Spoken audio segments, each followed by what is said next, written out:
Halo semuanya, balik lagi di video aku. Perkenalan dulu untuk di video kali ini lagi.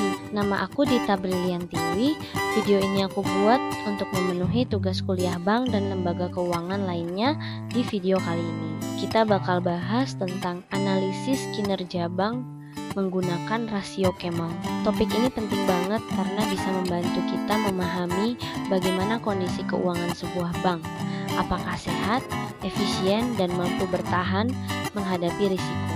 Oh ya, pembahasan kali ini akan fokus dulu pada bank umum konvensional. Sementara bank syariah dan BPR bakal dibahas secara terpisah di kesempatan berikutnya.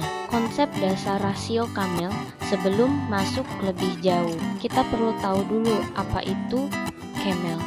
Camel adalah singkatan dari 5 aspek utama yang digunakan untuk menilai kesehatan bank, yaitu C. Kapital permodalan A, aset quality kualitas aset M, manajemen earnings pendapatan atau profitabilitas, liquidity likuiditas. Melalui kelima aspek ini, kita bisa melihat seberapa kuat struktur keuangan bank, seberapa efisien pengelolaannya, serta bagaimana kemampuan bank dalam menghasilkan laba dan memenuhi kewajibannya. Capital Adequacy Ratio (CAR). Rasio permodalan kita mulai dari komponen pertama, yaitu kapital atau modal. Modal adalah fondasi utama bagi bank. Tanpa modal yang cukup, bank gak akan bisa menjalankan kegiatan operasionalnya dengan aman. Nah, untuk menilai kekuatan modal, digunakan yang namanya Capital Adequacy Ratio (CAR). CAR mengukur seberapa besar modal yang dimiliki bank dibandingkan dengan risiko dari aset-aset yang dimilikinya. Semakin tinggi nilai CAR, artinya semakin kuat permodalan bank untuk menanggung potensi kerugian. Secara umum, OJK menetapkan bahwa CAR minimal adalah 8%, tapi sebagian besar bank besar biasanya punya CAR di atas angka itu. Jadi, dari rasio ini kita bisa lihat apakah bank cukup kuat dalam menanggung risiko dan menjaga stabilitas keuangannya. Aset quality, kualitas aset. Selanjutnya kita masuk ke kualitas aset. Aset di sini maksudnya adalah semua harta bank, termasuk kredit yang diberikan kepada nasabah. Masalahnya, nggak semua kredit itu pasti lancar kan? Ada juga risiko kredit macet atau non-performing loan NPL. Nah, kualitas aset inilah yang menunjukkan seberapa besar potensi risiko gagal bayar yang dimiliki bank. Beberapa rasio yang biasa digunakan untuk menilai kualitas aset antara lain: pertama, rasio kredit bermasalah NPL. 2. Rasio cadangan kerugian penurunan. Nilai ketiga, rasio aset produktif terhadap total aset kalau nilai NPL tinggi. Itu sinyal bahwa kualitas aset bank sedang menurun dan bisa berpengaruh ke laba maupun stabilitas keuangan bank. Manajemen komponen berikutnya adalah manajemen. Nah, di sini ada hal penting.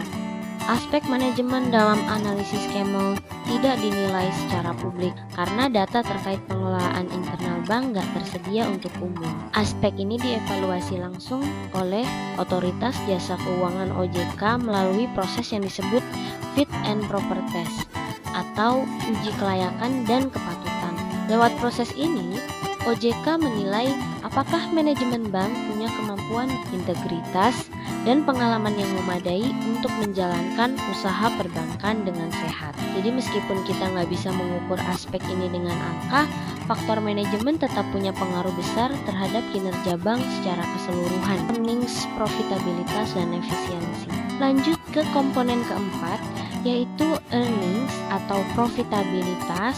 Di sini kita membahas seberapa efisien bank dalam menghasilkan laba dari kegiatan operasionalnya. Ada banyak rasio yang bisa digunakan dan dalam analisis Camel biasanya mencakup sekitar 11 jenis rasio utama. Seperti pertama, return on assets ROA, mengukur seberapa efektif bank menggunakan asetnya untuk menghasilkan laba. 2. Return on equity ROE, menunjukkan laba bersih dibandingkan modal sendiri. 3. Net interest margin NIM, menilai efisiensi pengelolaan pendapatan bunga. 4. BOPO, biaya operasional terhadap pendapatan operasional, mengukur efisiensi biaya bank. Semakin tinggi laba dan semakin rendah rasio biaya, artinya kinerja bank makin baik dan efisien. likuiditas terakhir, kita bahas likuiditas. Likuiditas menunjukkan kemampuan bank dalam memenuhi kewajiban jangka pendeknya. Misalnya, saat nasabah ingin menarik uangnya, beberapa rasio yang umum dipakai. Pertama, loan to deposit, rasio LDR membandingkan jumlah kredit yang disalurkan dengan total dana pihak ketiga. 2, quick ratio dan cash ratio menilai kemampuan bank menyediakan kas dalam waktu singkat. Rasio likuiditas yang seimbang menunjukkan bahwa bank mampu menjaga kepercayaan nasabah dan tetap stabil dalam situasi pasar yang berubah-ubah. Jadi, secara keseluruhan, rasio Camel memberikan gambaran yang lengkap tentang kesehatan dan kinerja keuangan bank, mulai dari kekuatan modal, kualitas aset, manajemen, profitabilitas, sampai likuiditas. Pendekatan ini penting bukan hanya buat regulator seperti OJK, tapi juga bagi investor, analis keuangan, dan bahkan mahasiswa ekonomi untuk memahami bagaimana bank dinilai dari sisi keuangannya. Dengan memahami Camel, kita bisa lebih kritis dalam membaca laporan keuangan bank dan tahu faktor-faktor apa yang membuat suatu bank bisa dibilang sehat atau berisiko. Oke, itu tadi pembahasan tentang analisis kinerja bank menggunakan rasio Camel. Semoga bermanfaat dan bisa menambah pemahaman teman-teman tentang dunia perbankan. Sampai jumpa di pembahasan berikutnya. Terima kasih sudah menonton. Jangan lupa like dan share video ini.